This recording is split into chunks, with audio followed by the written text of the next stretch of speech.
Hello बच्चों, let's read the question. The given question says, solve the following pair of linear equations by substitution method.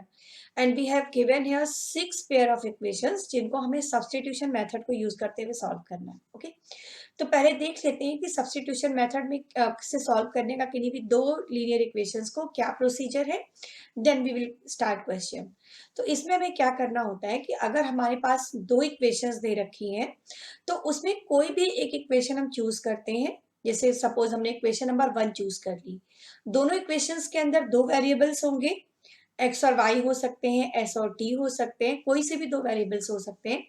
तो कोई भी एक equation choose करके उसमें हमें क्या करेंगे कि किसी एक वेरिएबल की वैल्यू दूसरे वेरिएबल के टर्म्स में फाइंड करेंगे. ओके. और उसके बाद वो जो वैल्यू आई है उसको एक इक्वेशन तो चूज करके हमने वैल्यू फाइंड की है. एक और इक्वेशन हमारे पास रह जाती है. वो वैल्यू हम उस नेक्स्ट इक्वेशन में रख देंगे जिससे हमें एक वेरिएबल की वैल्यू मिल जाएगी. और जब एक वेरिएबल मिल जाएगा तो उसके बाद फिर उस वेरिएबल को हम दूसरी इक्वेशन में रखकर सेकंड वेरिएबल है वो फाइंड कर सकते हैं. ओके. तो फर्स्ट क्वेश्चन करते हैं. क्वेश्चन करने के साथ मेथड और अच्छे से क्लियर हो जाएगा. ओके. तो फर्स्ट पार्ट में दे रखा है x प्लस 5 इक्वल टू 14. ये इक्वेशन 1 है.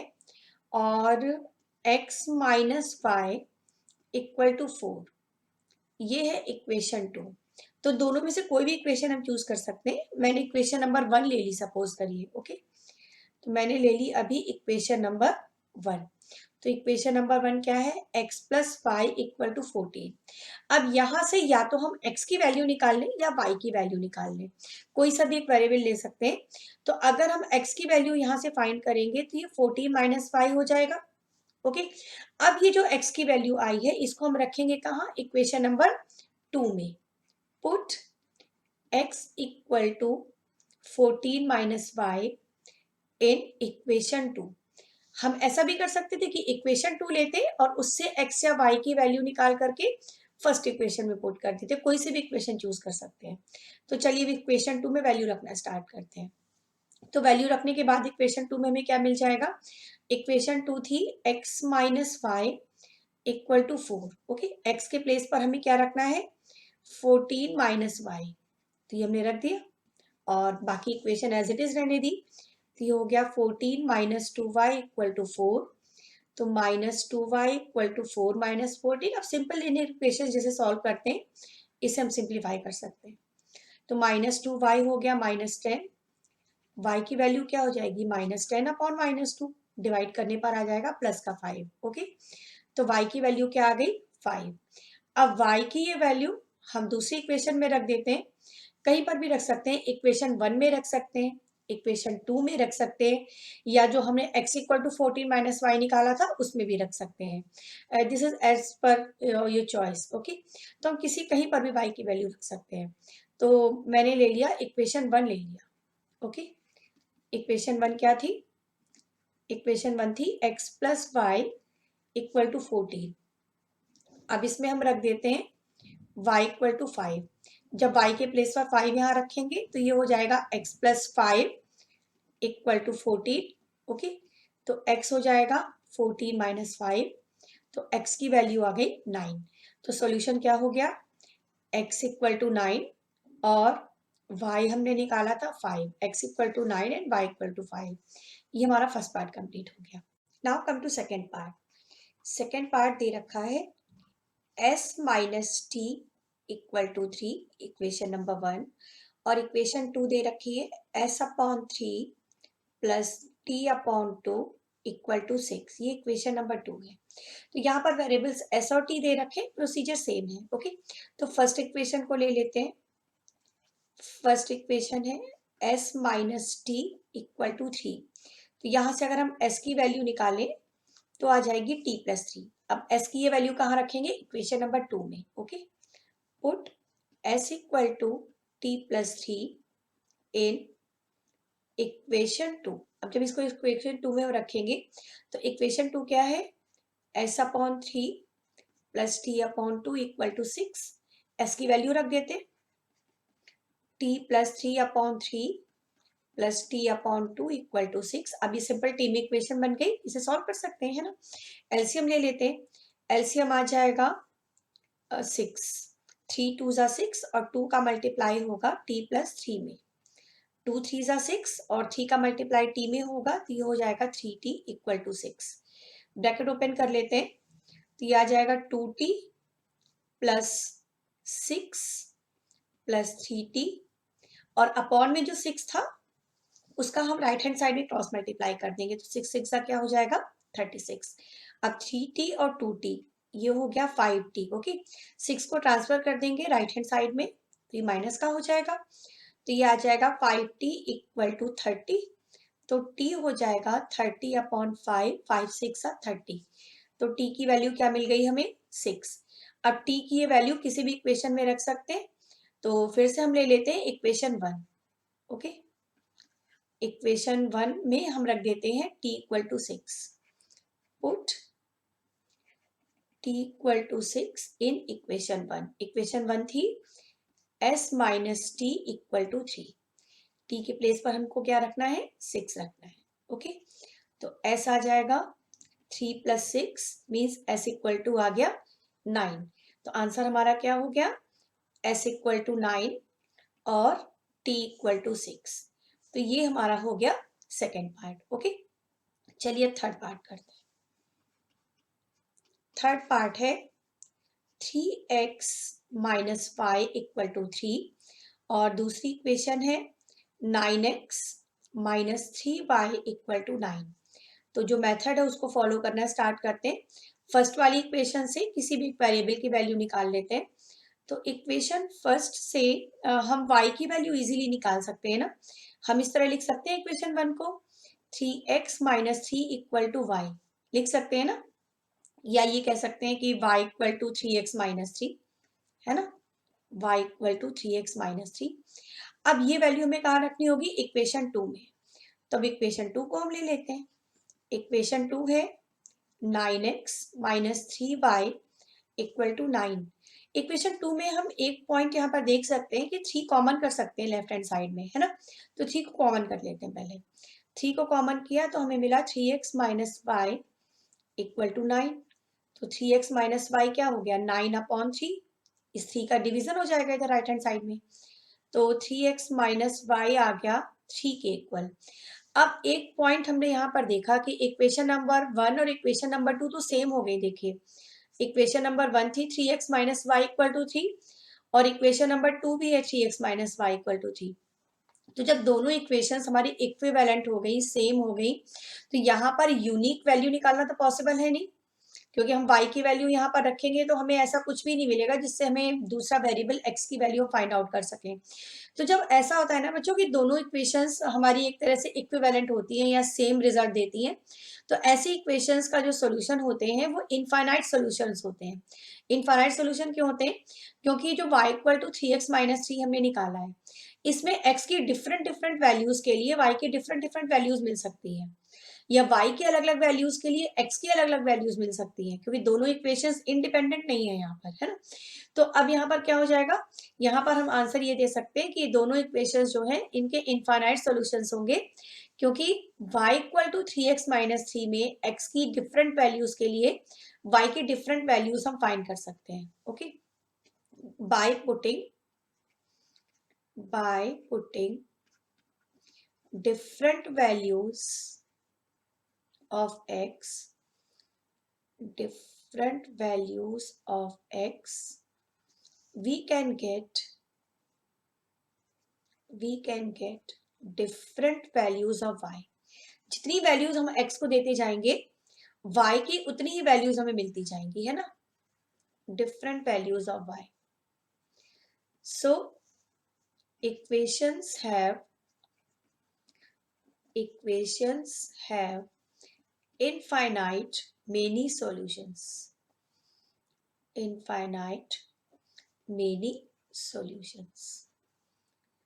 और इसकी स्टार्टिंग कहाँ से हुई, इसकी स्टार्टिंग ये हुई कि दोनों इक्वेशंस हमें एक जैसी मिल गई, दोनों इक्वेशन सेम मिल गई। ओके, तो ये हमारा थर्ड पार्ट का आंसर हो गया कि ये जो इक्वेशंस हैं इनके इनफाइनाइट मेनी सॉल्यूशंस होंगे।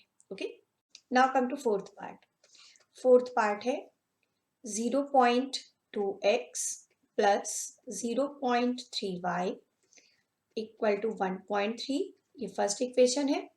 और सेकेंड इक्वेशन है 0.4x plus 0.5y equal to 2.3, ये एक सेकेंड इक्वेशन है। ओके, तो फर्स्ट वाली इक्वेशन को ले लेते हैं और यहाँ से x की वैल्यू निकालते हैं। तो इक्वेशन 1 है 0.2x plus 0.3y equal to 1.3। x की वैल्यू निकालनी है तो 0.3y को ट्रांसफर कर देते हैं राइट हैंड साइड में, तो जाएगा 0.2x equal to 1.3 minus 0.3y। तो x क्या आ जाएगा, 0.2 से डिवाइड हो जाएगा, तो x निकल आएगा 1.3 माइनस 0.3y अपॉन 0.2। अब x की वैल्यू हम कहाँ रखेंगे, इक्वेशन नंबर 2 में। Now put x equal to 1.3 minus 0.3y upon 0.2 in equation number 2। तो ये क्या हो जाएगा, 0.4, x की वैल्यू रख देते हैं 1.3 माइनस 0.3y अपॉन 0.2, ये x की वैल्यू हो गई, ठीक है, प्लस 0.5y इक्वल टू 2.3। अब इसके बाद क्या करते हैं, यहाँ पर ये 0.2 से ये 0.4 कैंसिल हो जाएगा, तो क्या आ जाएगा 2, और 2 का मल्टीप्लाई हो जाएगा ब्रैकेट के अंदर, तो हमें मिलेगा 2.6 minus 0.6y plus 0.5y equal to 2.3। अब 2.6 को हम ट्रांसफर कर देंगे राइट हैंड साइड में, और माइनस का 0.6 और प्लस का 0.5 ये सब्ट्रैक्ट होकर के मिलेगा माइनस का 0.1y। ओके, और ये हो जाएगा 2.3 minus 2.6। Now this is minus 0.1y equal to, इसको सब्ट्रैक्शन करेंगे तो माइनस का मिलेगा 0.3, तो y आ जाएगा माइनस 0.3 अपॉन माइनस 0.1, दोनों साइन नेगेटिव हैं तो पॉजिटिव में आंसर आएगा, तो ये हो जाएगा 3, ठीक है। तो y की वैल्यू हमें क्या मिल गई, 3। अब y की वैल्यू हम कहाँ रख देंगे, इक्वेशन नंबर 1 में। Now put y equal to 3 in equation 1। अब इक्वेशन 1 में जब ये वैल्यू रखेंगे तो ये हो जाएगा 0.2x plus 0.3 into 3 equal to 1.3. Now this is 0.2x plus 0.9 equal to 1.3. तो 0.2x equal to 1.3 minus 0.9 subtraction कर लेते हैं, तो ये हो जाएगा 0.2x equal to 0.4। तो x क्या आ जाएगा, 0.4 अपॉन 0.2, डेसिमल रिमूव कर सकते हैं, लाइक डेसिमल्स हैं, तो x की वैल्यू क्या आ गई, 2 2 4। ओके, तो x इक्वल टू 2 आ गया, तो हमारा आंसर हो गया x इक्वल टू 2 और y equal to 3। Okay, this is your answer.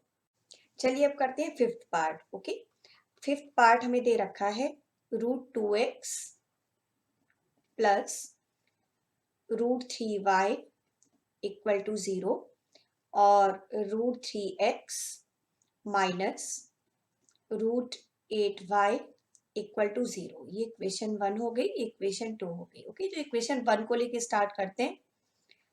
Equation 1 को ले लेते हैं, √2x plus √3y equal to 0। तो इसको हम इस तरह से लिख सकते हैं, √2x equal to minus √3y, ठीक है। अब x की वैल्यू निकालना चाहते हैं तो √2 से डिवाइड कर देते हैं राइट हैंड साइड में, ठीक है। तो ये आ जाएगा √3 अपॉन √2y। अब x की वैल्यू हम कहाँ रखेंगे, इक्वेशन नंबर 2 में। ओके, तो अब हम करेंगे x की वैल्यू को रखते हैं इक्वेशन नंबर 2 में।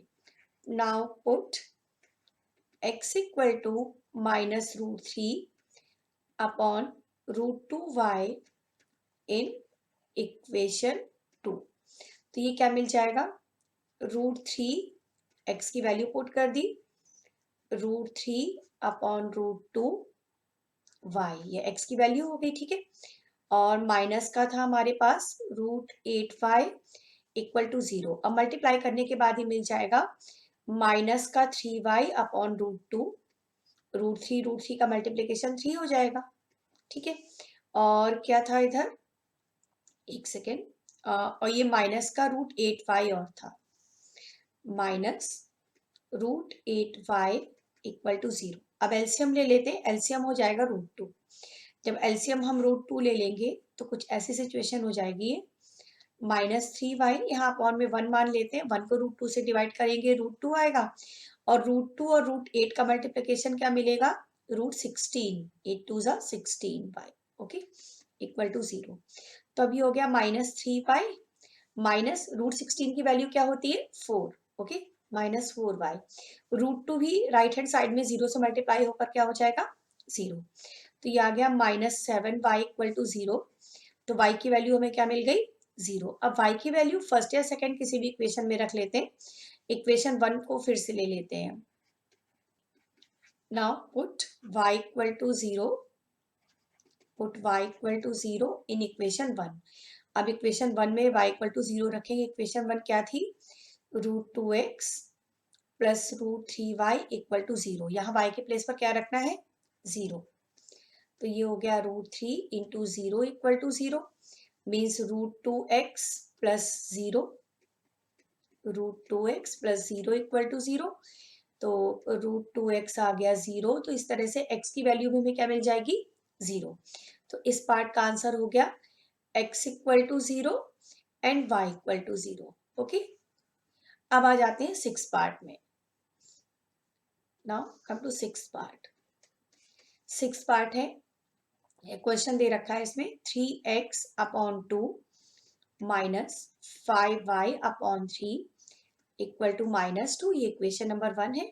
और इक्वेशन 2 है x upon 3 plus y upon 2 equal to 13 upon 6। This is equation number 2, okay. अब स्टार्ट करते हैं इसे सॉल्व करना। तो सबसे पहले तो हम इक्वेशन 1 लेंगे और वैल्यू निकाल लेंगे x की या y की। तो इक्वेशन 1 के साथ शुरू करते हैं। इक्वेशन 1 हमने ले ली, 3x upon 2 minus 5y upon 3 equal to -2। तो सबसे पहले तो यहाँ हम क्या कर सकते हैं, लेफ्ट हैंड साइड में एलसीएम लेना पड़ेगा हमें, है ना।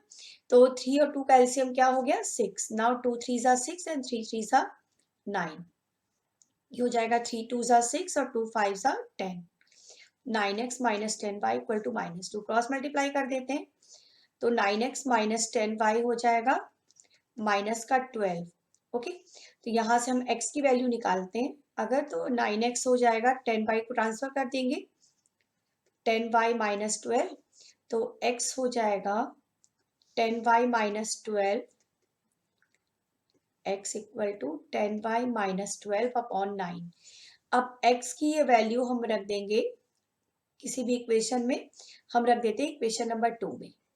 Now put x equal to 10y minus 12 upon 9 in equation 2, okay. Equation 2 क्या थी, x upon 3 plus y upon 2 equal to 13 upon 6, ठीक है। तो पहले तो इसमें भी थोड़ा एलसीएम लेकर इसको सिंप्लीफाई कर लेते हैं, फिर वैल्यू रखेंगे। तो एलसीएम आ जाएगा 6। नाउ 3 2 जा 6, तो ये 2x हो गया, 2 3 जा 6, तो ये 3y हो गया इक्वल टू 13 अपॉन 6। 6 और 6 कैंसिल हो जाएगा दोनों साइड डिनोमिनेटर से। तो ये आ जाएगा 2x plus 3y equal to 13। अब x की वैल्यू पुट कर सकते हैं, ठीक है। तो 2 के साथ हो गया 10y minus 12 upon 9 plus 3y equal to 13। 3y के अपॉन में 1 मान लें और फिर से एलसीएम ले लें। तो एलसीएम क्या हो जाएगा 9, ठीक है। और 2 से इस ब्रैकेट के अंदर मल्टीप्लाई करना पड़ेगा हमें नेक्स्ट स्टेप में। तो एलसीएम तो हो गया 9, और जब 2 से मल्टीप्लाई कर देंगे तो ये हो जाएगा 2 10 20y माइनस 24, और यहाँ पर हमें मिलेगा 27y इक्वल टू 13। अब 13 से 9 का क्रॉस मल्टीप्लाई कर देंगे, 20y और 27y, ये हो जाएगा 47y माइनस 24 इक्वल टू 13 9 117। अब 24 को ले जाएंगे राइट हैंड साइड में और इसमें हो जाएगा ये ऐड, तो 47y हो जाएगा 141। तो y की वैल्यू क्या मिल गई 141 अपॉन 47, डिवाइड करने पर मिल गया 3। तो y इक्वल टू में मिल गया 3। अब y की वैल्यू रख देते हैं इक्वेशन नंबर 2 में।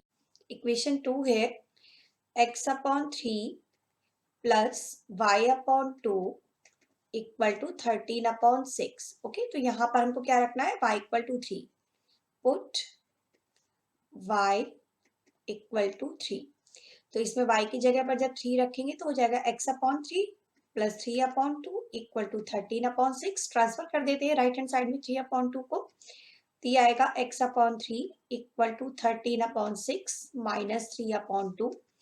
एलसीएम हो जाएगा 6 राइट हैंड साइड में. 6 और 6 डिवाइड करेंगे 1 आएगा. तो ये हो जाएगा 13. 2 3 are 6 and 3 3 are 9. Now 13 minus 9 हो गया 4 अपॉन 6. ओके, तो x की वैल्यू क्या मिल जाएगी, क्रॉस मल्टीप्लाई कर लेते हैं ना. 4 अपॉन 6 इंटू 3. 3 2s are 6 और 2 2s are 4. तो x की वैल्यू हमें यहाँ पर मिल जाती है 2. ओके, तो x इक्वल टू क्या मिल गया हमें, 2. तो इस पार्ट का आंसर हो गया x इक्वल टू 2. और y क्या निकाला था हमने, y निकाला था 3. तो x equal to 3, sorry, x equal to 2 and y equal to 4. This is your answer. Okay, hope you understand it well. Thank you.